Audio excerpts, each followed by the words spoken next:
Want to bring your 2D characters to life with smooth, dynamic movement?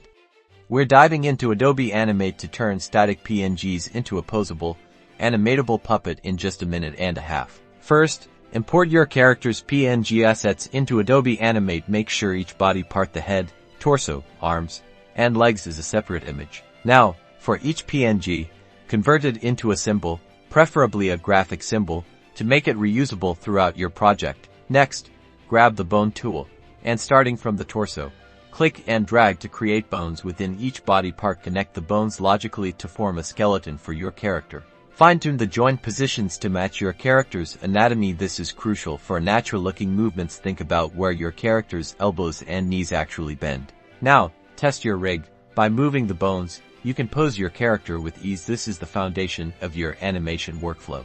Use the timeline to create keyframes and animate your puppet. Adjust the poses at each keyframe to bring your character to life. And that's it. You've successfully created a character puppet in Adobe Animate using PNGs. This streamlined process will make your animation workflow faster and more efficient. For more detailed breakdowns and tips, check the description below. And happy animating!